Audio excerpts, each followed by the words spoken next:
ಕೊಡುವಂತ ಪರಿಸ್ಥಿತಿಗೆ ಈ ಕೇಂದ್ರ ಸರ್ಕಾರ ತಗೊಂಡೋಗ್ತಾ ಇದೆ. ಈಗಾಗಲೇ ಆ ಕೊಡುವಂತ ಶಿಕ್ಷಣವೂ ಸಹ ಯಾವುದೇ ರೀತಿಯ ಒಂದು ದೇಶದ ಅಭಿವೃದ್ಧಿಗೆ ಪೂರಕವಾಗಿರುವಂತಹ ಶಿಕ್ಷಣವನ್ನು ಸಹ ಇತ್ತೀಚೆಗೆ ಅದು ಕೊಡ್ತಾ ಇಲ್ಲ. ಈ ನಿಟ್ಟಿನಲ್ಲಿ ಸಿಪಿಐಎಂ ಇಡೀ ಶಿಕ್ಷಣ ಸಾರ್ವತ್ರಿಕರಣ ಆಗಬೇಕು, ಎಲ್ರಿಗೂ ಶಿಕ್ಷಣ ಸಿಗಬೇಕು ಅನ್ನುವಂಥ ಉದ್ದೇಶವಿಟ್ಕೊಂಡೇ ಹೋರಾಟವನ್ನ ಮಾಡ್ತಾ ಬರ್ತಾ ಇತ್ತು.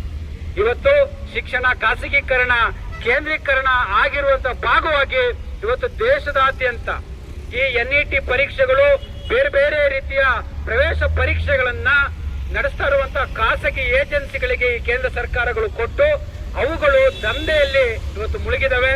ಆ ದಂಧೆಯಲ್ಲಿ ಮುಳುಗಿದರ ಭಾಗವಾಗಿ ಅಮಾಯಕ ವಿದ್ಯಾರ್ಥಿಗಳು, ಕಷ್ಟಪಟ್ಟು ಓದಿರುವಂತಹ ವಿದ್ಯಾರ್ಥಿಗಳು ಇವತ್ತು ಎಲ್ಲವನ್ನ ಅವ್ರಿಗೆ ಅನ್ಯಾಯವನ್ನ ಆಗ್ತಾ ಇದೆ. ಮಾತ್ರವಲ್ಲ, ಪ್ರಾಣವನ್ನು ಸಹ ಕಳ್ಕೊಳ್ಬೇಕಾದಂತ ಪರಿಸ್ಥಿತಿ ಬಂದಿದೆ. ಹಿಂದೆ ಸಿಪಿಎಂ ಪಕ್ಷ ಉದಾರೀಕರಣ ಬಂದ ತಕ್ಷಣ ಖಾಸಗೀಕರಣ, ಉದಾರೀಕರಣ, ಜಾಗತೀಕರಣದ ಸಂದರ್ಭದಲ್ಲಿ ಹೇಳ್ತು ರೈತರ ಆತ್ಮಹತ್ಯೆ, ಅನಂತರ ಕಾರ್ಮಿಕರ ಆತ್ಮಹತ್ಯೆ, ಜೊತೆಗೆ ವಿದ್ಯಾರ್ಥಿಗಳ ಆತ್ಮಹತ್ಯೆಯೂ ಸಹ ನಡೆಯುತ್ತೆ ಅಂತ. ಇವತ್ತು ವಿದ್ಯಾರ್ಥಿಗಳು ಸಾಲು ಸಾಲಾಗಿ ಈ ಎನ್ಇಟಿ ಪರೀಕ್ಷೆ ಅಕ್ರಮದಿಂದಾಗಿ ಇವತ್ತು ಆತ್ಮಹತ್ಯೆ ಮಾಡ್ಕೊಂಡಿರೋದನ್ನ ನಾವು ಇವತ್ತು ನೋಡ್ತಾ ಇದ್ದೀವಿ.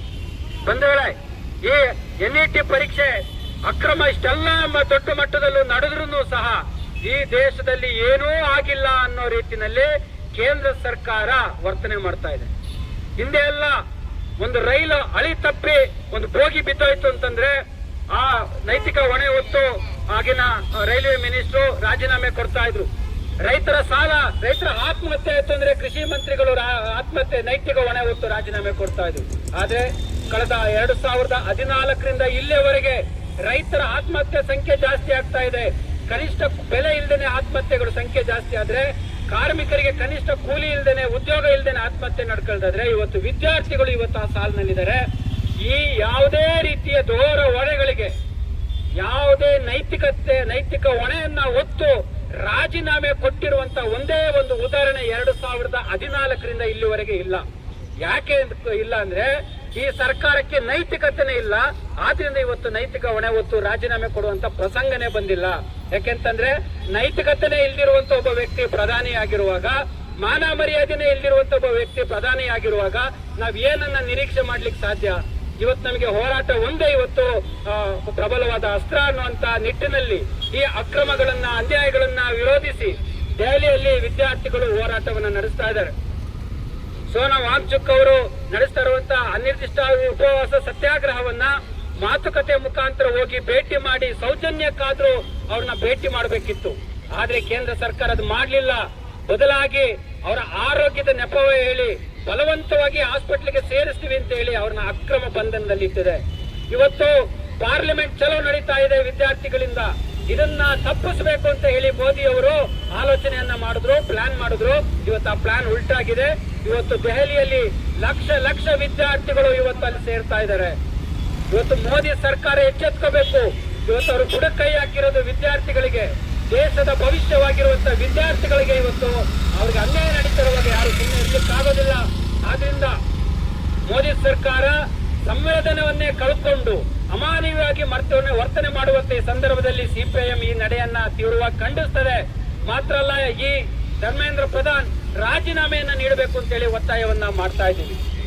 ಹಾಗೆ ಈ ನೀಟ್ ಅಕ್ರಮ ಪರೀಕ್ಷೆಯಲ್ಲಿ ಹುತಾತ್ಮರಾಗಿರುವಂತಹ ಆತ್ಮಹತ್ಯೆ ಪ್ರಾಣವನ್ನ ಕಳ್ಕೊಂಡಿರುವಂತಹ ವಿದ್ಯಾರ್ಥಿಗಳ ಕುಟುಂಬಕ್ಕೂ ಸಹ ಕೇಂದ್ರ ಸರ್ಕಾರ ಪರಿಹಾರವನ್ನ ಕೊಡಬೇಕು. ಯಾಕೆಂತಂದ್ರೆ 2 ಬಾರಿ ಮರು ಪರೀಕ್ಷೆಯನ್ನ ಮಾಡಿದ್ದು ವಿದ್ಯಾರ್ಥಿಗಳು ಒಮ್ಮೆ ಓದಿ ಪರೀಕ್ಷೆ ಬರೆಯೋದೇ ಬಹಳ ಕಷ್ಟ ಈ ಒತ್ತಡದ ನಡುವೆ. ಅಂತದ್ರಲ್ಲಿ 2 ಬಾರಿ ಆ ವಿದ್ಯಾರ್ಥಿಗಳು ಓದಬೇಕು ಅಂತಂದ್ರೆ ಆ ವಿದ್ಯಾರ್ಥಿಗಳನ್ನ ಓದಿಸ್ಲಿಕ್ಕೆ ತಯಾರಿ ಮಾಡಬೇಕು ಅಂತ ಪೋಷಕರ ಪರಿಸ್ಥಿತಿ ಏನಾಗಿರ್ಬೇಕು ಅಂತಂದ್ರೆ ಅದು ಕುಟುಂಬ ಇದ್ದವರಿಗೆ ಭಾಗಿಯಾಗಿರುವ ಧರ್ಮೇಂದ್ರ ಪ್ರಧಾನ್ ರಾಜೀನಾಮೆ ನೀಡಲೇಬೇಕು. ನೀಟ್ ಪರೀಕ್ಷೆಯಲ್ಲಿ ಅಕ್ರಮದಲ್ಲಿ ಭಾಗಿಯಾಗಿರುವ ಧರ್ಮೇಂದ್ರ ಪ್ರಧಾನ್ ರಾಜೀನಾಮೆ ನೀಡಲೇಬೇಕು. ದೆಹಲಿಯ ಹೋರಾಟದ ವಿದ್ಯಾರ್ಥಿಗಳೊಂದಿಗೆ ನಾವಿದ್ದೇವೆ. ದೆಹಲಿಯಲ್ಲಿ ಹೋರಾಟ ನಡೆಸುತ್ತಿರುವ ವಿದ್ಯಾರ್ಥಿಗಳೊಂದಿಗೆ ನಾವಿದ್ದೇವೆ. ಸೋನಂ ವಾಂಗ್ಚುಕ್ ಅವರ ಮೇಲೆ ಅಕ್ರಮ ಬಂಧನ ಮಾಡಿರುವ ಪೊಲೀಸರಿಗೆ ಧಿಕ್ಕಾರ. ಸೋನಂ ವಾಂಗ್ಚುಕ್ ಅವರನ್ನು ಅಕ್ರಮವಾಗಿ ಬಂಧಿಸಿರುವ ದೆಹಲಿ ಪೊಲೀಸರಿಗೆ ಧಿಕ್ಕಾರ. ನೀಟ್ ಹಗರಣದಲ್ಲಿ ಭಾಗಿಯಾದವರನ್ನು ಕೂಡಲೇ ಬಂಧಿಸಿ. ನೀಟ್ ಅಕ್ರಮದಲ್ಲಿ ಭಾಗಿಯಾಗಿರುವವರನ್ನು ಕೂಡಲೇ ಬಂಧಿಸಿ. ಮೋದಿ ಸರ್ಕಾರದ ಸರ್ವಾಧಿಕಾರಿ ನೀತಿಗೆ ಧಿಕ್ಕಾರ.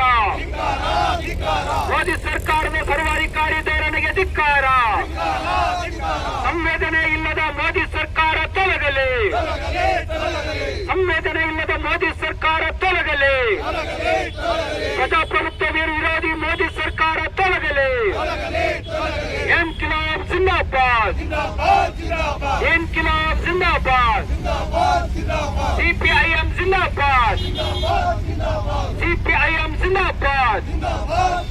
ನೀಟ್ ಅಕ್ರಮದಲ್ಲಿ ಭಾಗಿಯಾಗಿರುವ ಧರ್ಮೇಂದ್ರ ಪ್ರಧಾನ್ ರಾಜೀನಾಮೆ ನೀಡಲೇಬೇಕು.